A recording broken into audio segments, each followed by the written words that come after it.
Welcome to The Viewpoint with me, Ukwev. Someone was asking, Uguti, what is my take on the MK, Umkhonto Wesizwe, military wing of the African National Congress, the one that was formed in the early 1960s. My view and my take is that MK were cowards. You cannot tell me Uguti uzohlala kwi training camp, training for over 3 decades. Awukazi ube sempini wena, not even once. Into yenzayo ukuhamba uye kulamazwe lawa se-Europe nase-America uloku uhamba uyocela uxhaso. Bakuxhase because they are against the oppression.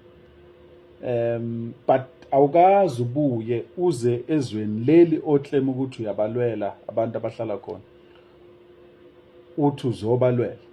There were incidents that occurred in South Africa between 1965 and 1989.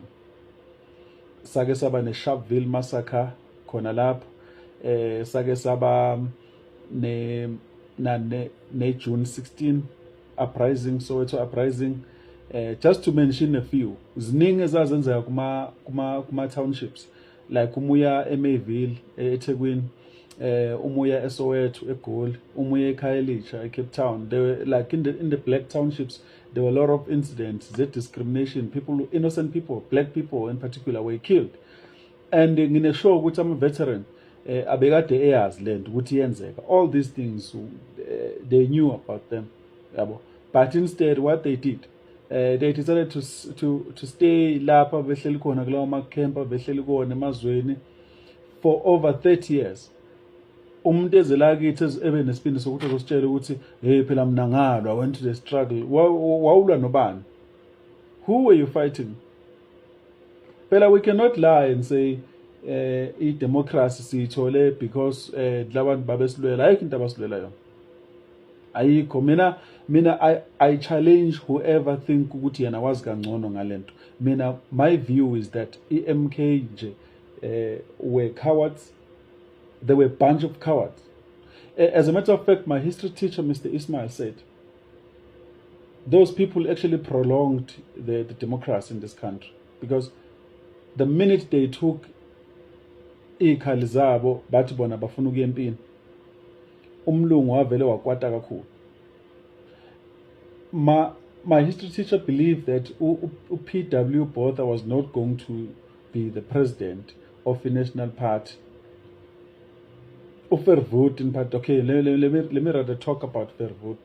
Verwoerd wangeka zabo president. Mhlawumbe wayezoba president, but wangeka zabo president akwazi ukuimplementa enforce wonke lama policies awa enforce oppress umuntu omnyama. If ANC ayizange ize iye empini, yodwa kuma training camps, because that's what they did. They killed each other there. Then those people, I challenge, I agree ukuthi i-MKMVA yayisebenza umshosha phansi, planta amabhomu la eMzansi babulala belungu nani, especially emaplazini kanjalo. I agree, angiphiki. But thina sasilindele, okay, I wasn't there. I only read about it on the book. We were expecting ukuthi bayiface i-apartheid regime.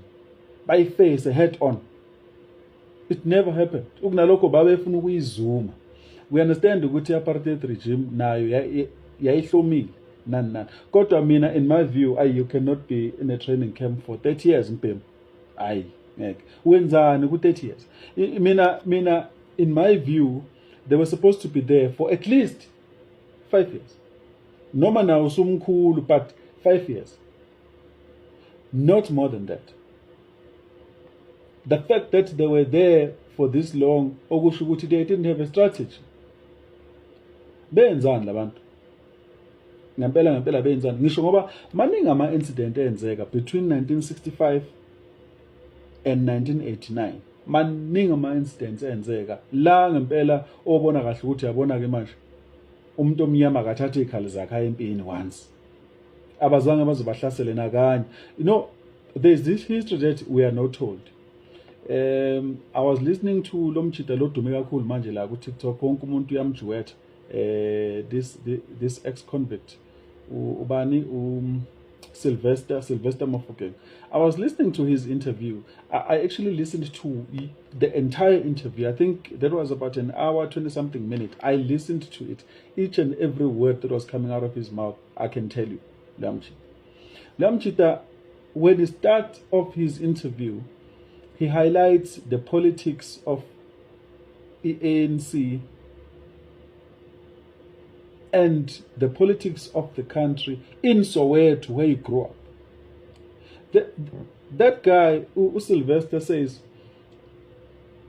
the ANC, particularly le ebikade isemazweni, they came back to them. Abanye babo ngophela bebekwazi ukusuka le emazweni banyenye bazela mhlawumbe bazoplanta amabhomu, bafike babona umndeni wabo, benze lokhu nalokho bese baphinde futhi babuyele emuva, baphinde barecruit abanye kanjalo yabo.